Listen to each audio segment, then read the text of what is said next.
Ubeshte siku hizi ni kama ile ya prodigal sana. Wanakula kenye uko nao alafu disota wanakutoka. Wanakuja kwako wakati uko na kakitu. But ubeshte po ni ile nikiona if you have some money. So we don't look for avenues to spend that money. So we look at how do we multiply what you have so that you can be. Rango ubeshte siku hizi ni ubeshte ya convenience. Haki ukweli. Tunanifanyanga 1 2 3 hata mimi niko. Let's kuta withdraw 1 2 3. Tunanaona. Adios. Ama ubeshte siku hizi naona na wanafunzi tukikosana. It's also looking at, are we able to grow with our friends? Somebody who is genuinely, and it starts with somebody who is genuinely for you. Yeah, definitely. Not for what you bring, but for you. For somebody to qualify as a mentor, they must be either above or ahead. So for you to say real person, so means that kuna wale wamefika hujafika ama wako juu kuliko.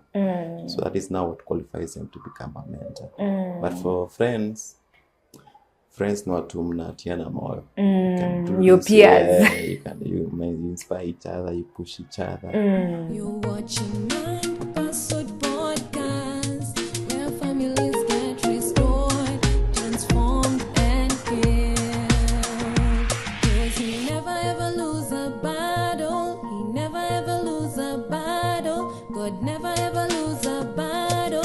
He never ever lose a battle. You're watching Unpack podcast, where families get restored, transformed and healed. Hi everyone, my name is Derek. I'm with my wonderful friend here, Mercy, and this is Mind Podcast. And if you've not subscribed, kindly subscribe and hit the notification bell so that you follow all these episodes. So we've been doing the last 3 episodes, they were wonderful. This is our last episode in this series of mentorship. So pray that you learn something special and make sure that you share with your groups, in your status, and everything so that this message can go viral.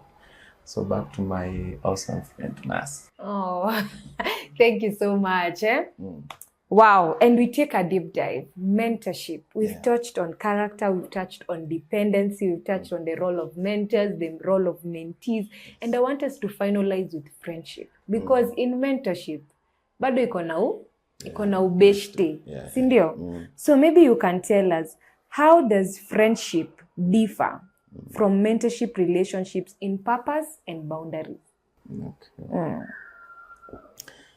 I think there's like a difference between a mentor and a friend in this aspect of mostly friends mko peers, same level. But for somebody to qualify as a mentor, they must be either above or ahead.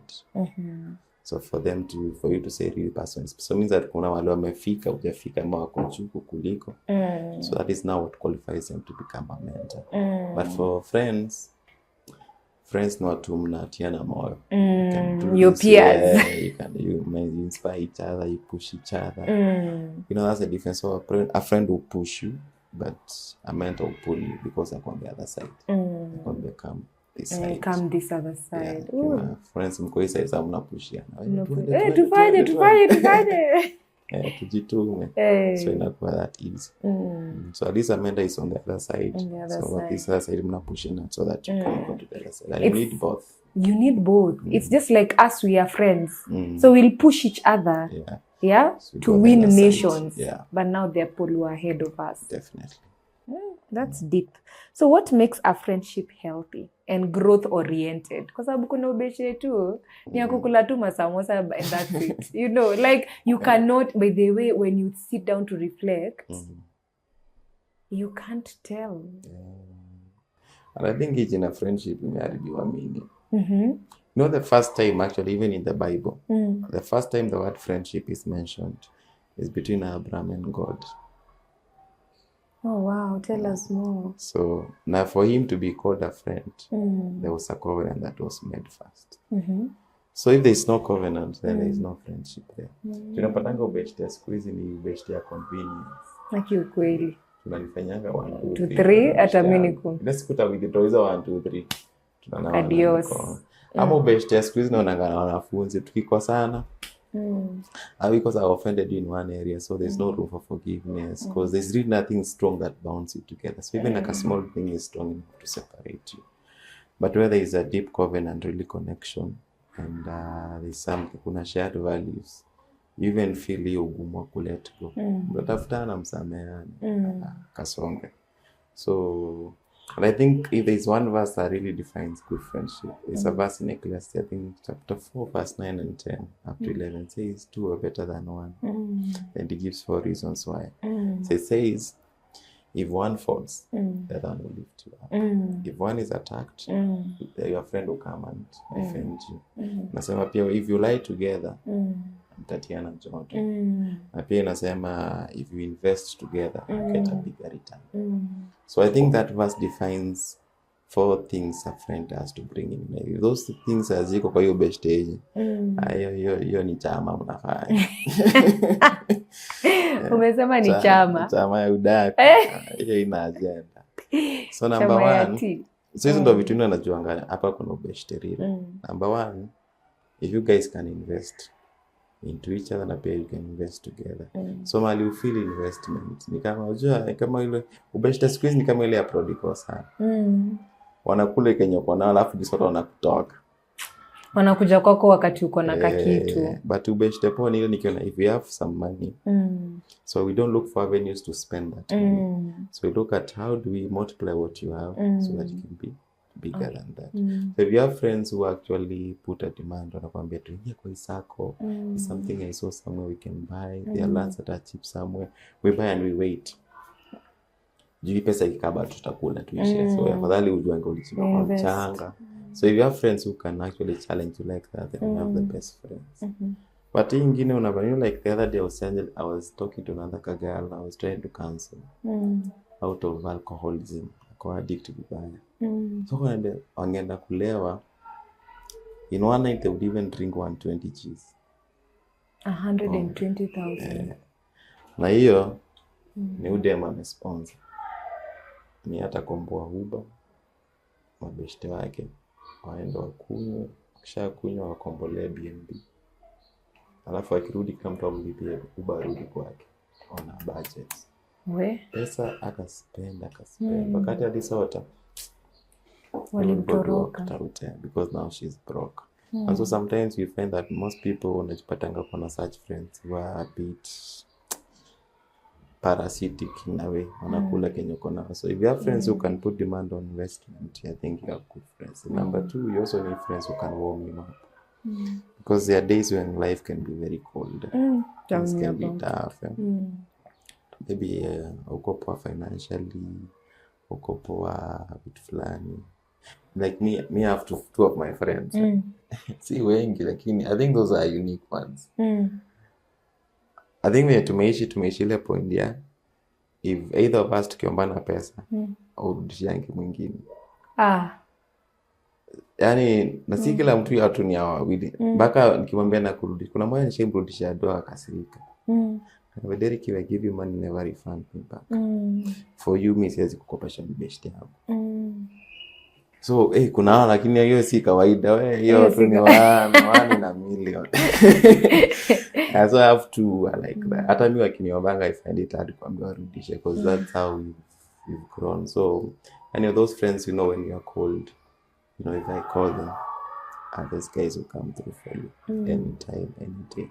So you need also friends who can really warm you up wakati maybe you are down financially, maybe emotionally vitu ziko poa.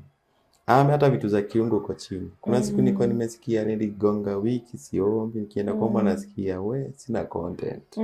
Unangangama kwa nasikia hii nikanajiunga na shule. Wasikia ile energy ya kuomba. So nikakaa hivi nikaona niko chini. Sasa nikaomba wacha nitoe mabeshte wangu wanipe ka generator kidogo. So I called 3 of my friends. Kaambia ni aje tumepotea sim come home. So I knew if they come nikawaita tukuje tu jioni Friday tutape story. But nikajua kama kuna story itapigwa yani wasema maombi. Kaambia come. So I called the 3 of them so they came. Sile unapika hapa mnacheka. Naambia si tuombe basi. Si wakasongesha meza hivi. Nilishtuka venye ilifika 5:30 asubuhi situ. Wow. We were just praying. You And soaked in. yeah, we soaked in prayer, just singing, just worshiping. Hata hatukujua time imefika asubuhi. But by the time kuna fika asubuhi nikasikia ile joto ya Kibu imerudi, that fire I was looking for. So you also need friends who can really bring that flames of fire when you are going, whether in the things of God, emotionally. Maybe ama vitu tuziko mbaya. Yeah, so you need such friends who can be there for you. Then number 3, another thing that also defines friendship is people who can lift you up. Pia mnainuana pia. Mnainuana kimaneno, kimawazo.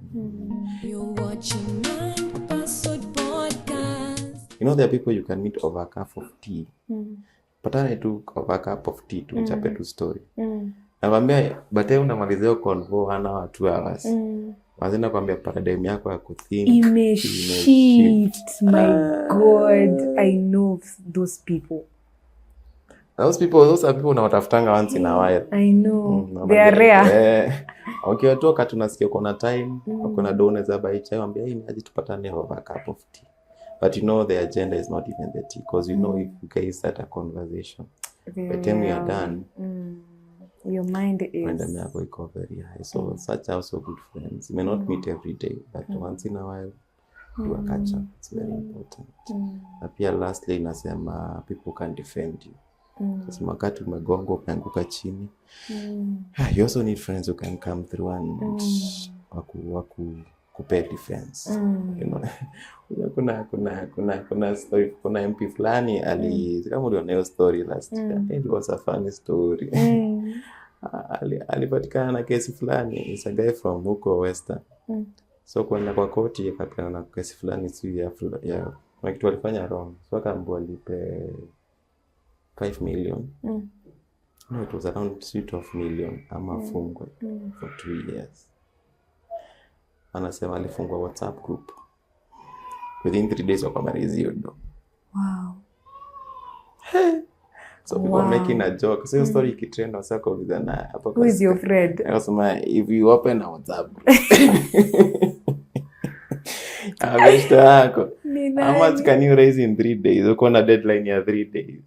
How much can you be able to raise with all the friends that you have?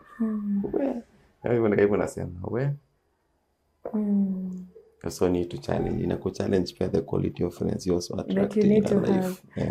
And on that, I feel like sometimes, and this is to say, we need to extend grace to ourselves. Yeah. Because there are seasons. Yeah, definitely. And there are stages in life. There's a time, like now, if my circle of friends, we can't contribute 1 billion in like 3 days. We are not in that space. And people who are younger than me, hata tusiende 1 million, tuende hata 20,000 or even 50. Yeah. It takes a lot of effort. So then it's also looking at, are we able to grow with our friends? Somebody who is genuinely, and it starts with somebody who is genuinely for you. Yeah, definitely. Not for what you bring. But for you, definitely. We start from there, and then now being able to now contribute to, can they come through? Because that is very critical. If they are with you, wakati tu like wakati wewe do, you're the one giving, and they are not giving, then what nature of friendship is that? It could drain because it's one-sided. Yeah, so I think also having friends who can really lift you up, different hata kama si kidogo. Inakuwa. So unajua if anything kiumana na ufinye hiyo button ya ambayo kingora inalianga usiku. Siren kitana. People will show up for you. They'll come through. So you need such people, because there are times that you may get into a pit or something and you need somebody who can throw a rope and pull you out. And that is life. It's not rosy all the time. So even as we come to a close, maybe you can say, and you've already touched on it, how friendship plays in emotional and mental well-being. So how can friendship encourage personal development without creating dependency? Because kuna mabeshte wengine, wamezoea to like, because now they come to you, and let's say even with finances, for example, they are always borrowing your money. Yeah. So what would you say in that? And that money is just one of them. There's another one where friends, like they are always taking from you, like always discouraged, always, it's like you're always trying to like lift, and it can be exhausting. Yeah, so what do you say in line with that? Especially part ya do, no, I think inakuanga Tricky. mabeshti. Kwanza kuna hiyo kwa samanga ukisaidia needy person. I don't know how true that is. They'll remember you again when they shall be in need. So Ati they'll remember you again. Inakuanga hivyo. Ati they'll remember you again when they are in need. Oh Lord. Sasa hizo atakusahau ile siku atasota. Atakusota. And see now that becomes condition of friendship ama ubeshte we call need oriented. So you only remember me when you are broke with something. Beshte kaza atikangi sana juu utakuwa na simu yake tu unajua hata unalenga tu unasema this is shit because I know my conversation inaenda. I think that's I think inaingilia point ya Bible inasemanga an open rebuke. Yeah, so I think there are also times when even as friends we need to have conversation and be itabia kwamba bado itakuharibia jina, so need to kujini. Yeah, like there's a certain brother alikuwa na hiyo tabia. So unapata anakuomba naomba ule. So what you would do unapata maybe he needs something like 3,000. Sasa kwamba nisaidie na sombi. Sasa mimi nikikwamba sombi dada si pesa kunipigia sema pesa nimpe tu yani. Sitomba sombi zake. Kishanja zote zinakuwa dhao mbili. I get. So ikakuwa hivyo. So ndio tukajipata hivi. Umetumia wase the same text na tukumeka pamoja. So mmoja akasema huyu mama amenitumia hata mimi amenitumia hata wewe so you are like ngoja. So now it became a discussion, so he felt like hey we need to call this guy. So he called him because I needed to compare to the task to kwambia hii kitu tutakupeana. So you hold them accountable. Yeah, accountable, tell them you need to sweat. Yeah, there is some joy you get when you get legal money. Pesa umesweatia ni tamu sana. Na pia wengine ya dependency kuna venye itafika mahali utakuwa dependent on it and utakuwa na hiyo beggar syndrome. Lazima upewe ndio survive. You know I don't even know this guy from Nigeria called Dr. Olumide. You need to research that guy. That guy is gifted in kufunza do. Wacha usually. Ebu send me the name. Where. I think that's the best I've ever had. Financial literacy. Yeah, that guy is good. So the day he was given a pyramid on how to overcome poverty. Akisema when you have to grow is a pyramid. So akasema the lowest level in terms of financial hiyo sasa unapatanga ya chini. Hiyo unapatanga pale dependency hand to mouth. So hiyo unapatanga hapo mtu akiwa level ya chini na maisha the only way you can survive, you only survive by begging. Lazima utoke na kikombe. No, hiyo ni negative sasa. Sasa hapo ndio survive. Kutoka hapo ndio level nyingine hand to mouth unapata, lakini Kenya unapata wewe generation na kimbisha tu. Ukipata yote unakula ndio nyingine inaitwa financial stability. Now what you have can meet your bills and at least kusaidia mbele kidogo. When they ingine unapata list kuna to investment, then the highest level is called financial freedom. Yeah. So alikuwa na bana hiyo pyramid then. So he was saying hii ya mwisho if you get used to it toka ni ngumu. Most people who live in slums, some people who are used to begging, if you tell them to live it's very hard because it may condition your mind. Because you feel like there's a story I was listening to, a guy was giving a testimony. Alipata accident, so hii nyama hapa yote ikatoka. So he didn't have money, so he used to go to town and go hivi. So kiangalia hivyo namhurumia, so naeka do. So he was saying in a day would make 6K. What? So alipona hii kitu iko na do. So he used to make sure that hiyo kidonda ipone. So ikikaribia kupona anachukua steel wire. Anaigwara hivi ndio ibaki fresh. Now I was like, what? Pain. Ndio, because he knew this kidonda is my do. So kwa sema the way that kwa sema yani saa zingine shetani anaweza shakili.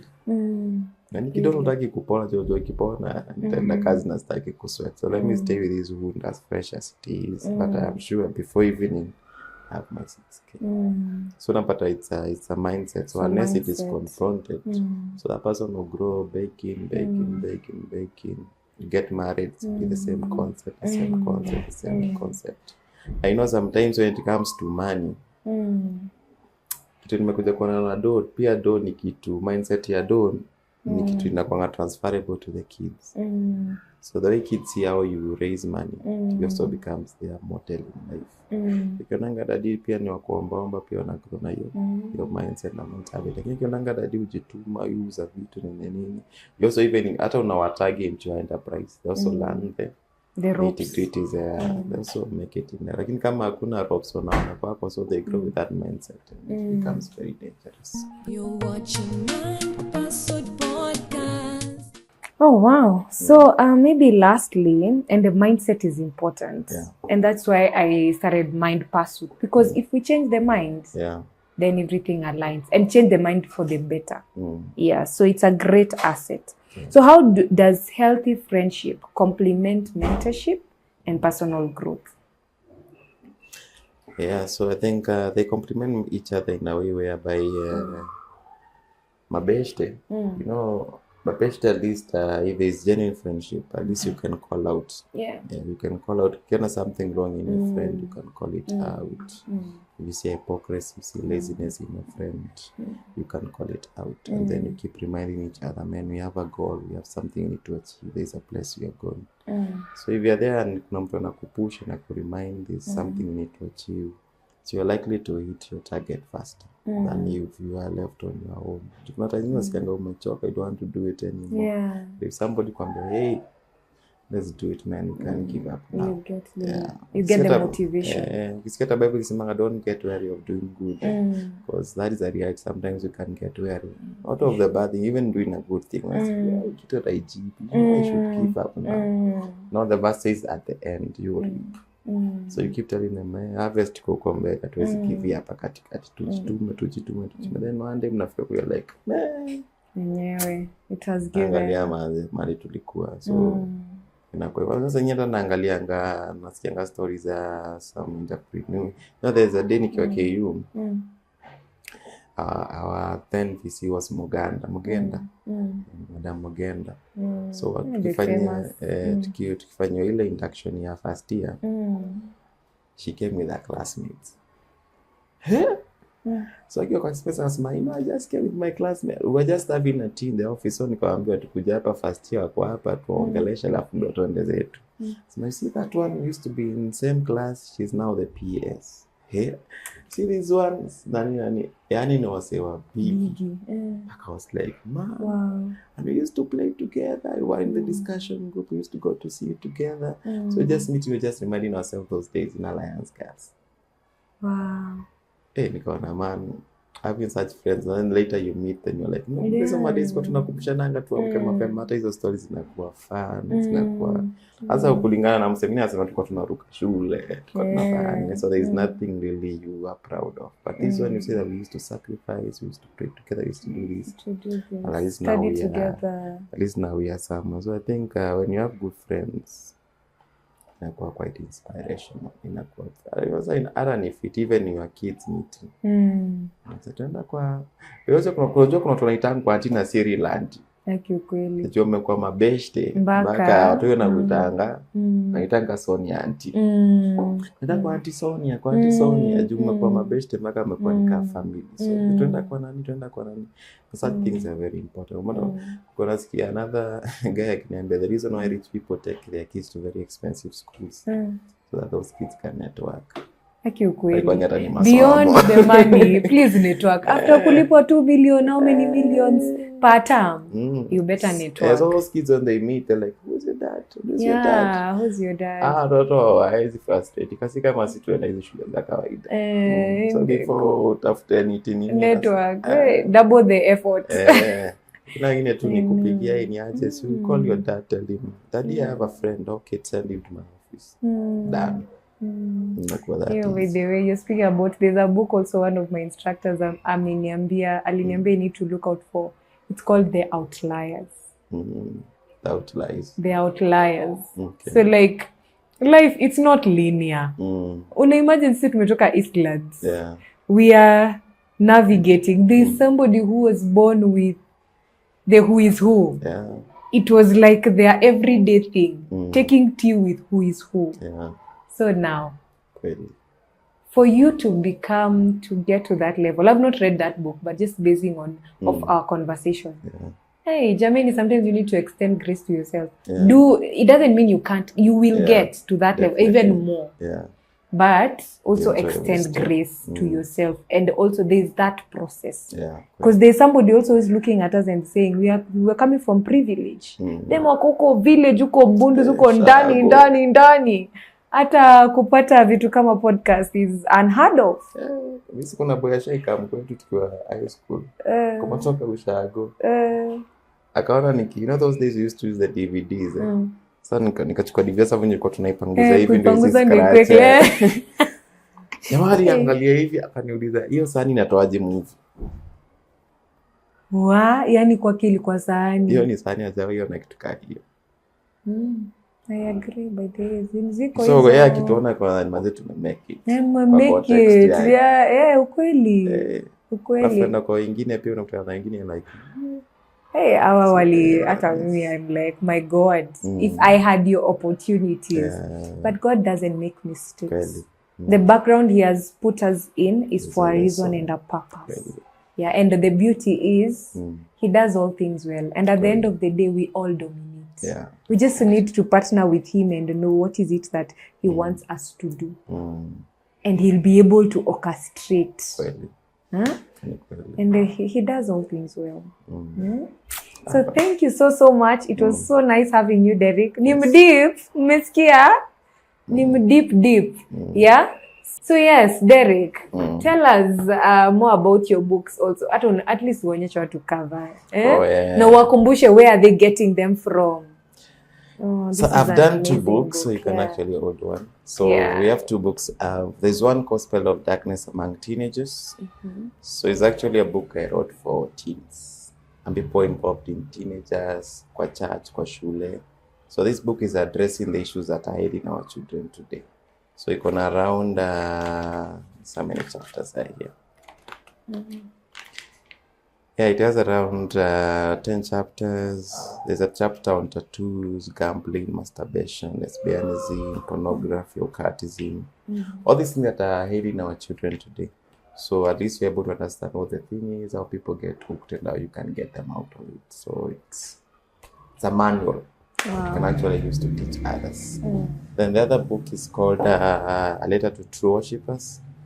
It's people who are seeking to deepen their fellowship with God in fellowship and also in music. So if you are a worship leader, to acquire, unapenda nyimbo, unapenda kuabudu Mungu. So this book is very important. And the reason why I wrote it is because one of the prophecies of end time, the Bible says God shall restore the tabernacle of David.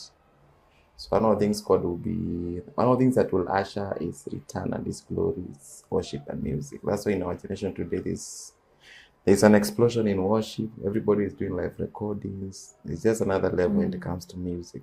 So, but not Okipata says the meetings that draw the largest numbers nowadays are no longer crusades. It's worship experience. For real. Yeah, and the reason is because this is a season where God is restoring the tabernacle of David.